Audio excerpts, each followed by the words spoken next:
lahat. So today's video guys, meron akong orasyon na ibabahagi. So ito po ay gagamitin ninyo na kung may gusto kayong paamuhin o kagaya ko nang meron kayong nililigawan na hindi nyo mapasagot-sagot, so ganyan. O kaya kunwari po kayong mag-asawa o mag-jowa, nagkaroon ng konting problema at hindi ninyo kayang paamuhin. So ayan, ito guys ay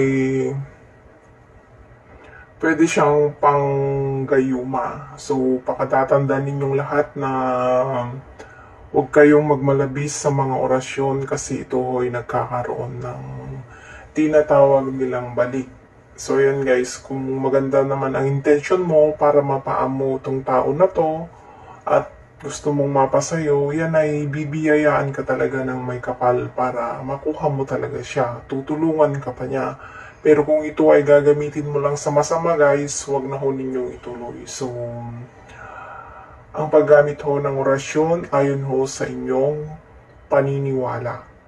So yan guys, wala po sa akin, wala po sa kahit sino pa man na nag-ano dito. Yung orasyon ho, depende sa paniniwala ninyo, depende sa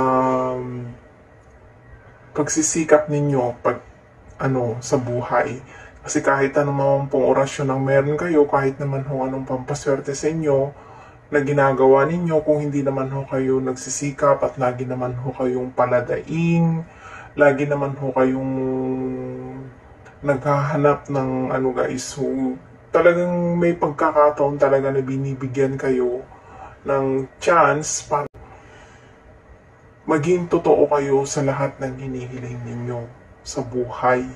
So yun guys, so itong pagpapaamo na to, hindi ibig sabihin na babanggitin mo kung may gusto kang paamuhin, uutangan mo, huhututan mo ng pera.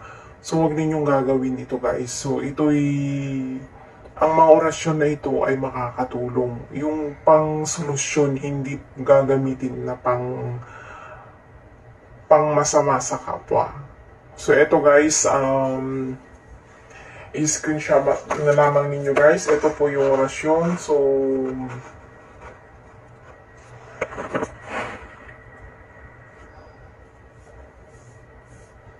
ito guys, banggitin ninyo ng 3 beses. Banggitin ninyo to ng 3 beses, saka ninyo ito sunod. Tapos isunod ninyo yung pangalan ng gusto ninyong mapaamo. So ayan guys, kailangan talagang alam niyo yung pangalan niya. Pero naman kung meron naman kayong mga pictures, meron kayong mga sa internet, pwede ninyong gamitin ito sa kanya. So titigan lamang ninyo yung mga picture niya at sabihin ninyong etong orasyon na to at ito isunod din po ninyo to guys. So maraming paraan ho para makapaggayuma ng kapwa. Maraming paraan para makapasaiyo ang pero yun nga po, ang malinis na intensyon, yun po ang nagwawagi. Pag humali ang intensyon ninyo, alam nyo na ang mangyayari. So guys, ito ho yung makakatulong sa inyo para kung nagkatampuhan kayong mag-asawa, meron kayong gustong ayusin sa buhay, so isa ho ito para mapaamo ninyo ulit si babae o si lalaki. Kasi tutulungan kayo ng may kapal kung paano ninyo ito guys, kung paano ninyo mapaandar ang isang orasyon.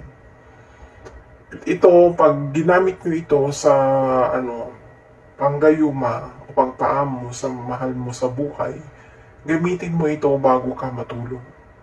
Yung pinaka-the best dito, lalo na sa mga kasi yun po yung dito guys na mapapanaginipan kayo ng taong mahal ninyo.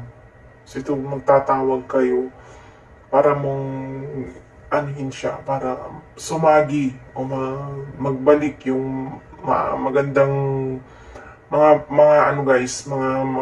magandang pangyayari sa panaginip mo. Panaginip niya yung taong ito na gusto mong mapaamo, gusto mong magayuma, gusto mong mapabalik sa'yo. Ito guys, yung pinaka-the best na orasyon. Basta magtiyaga ka lang. Huwag mong ibig sabihin ng orasyon ay ginamit mo na ngayon, and then pag hindi gumisa agad, sisihin mo pa yung orasyon, sisihin mo pa yung channel ko, sisihin mo pa yung Facebook page ko. So ito guys, tulong ko po.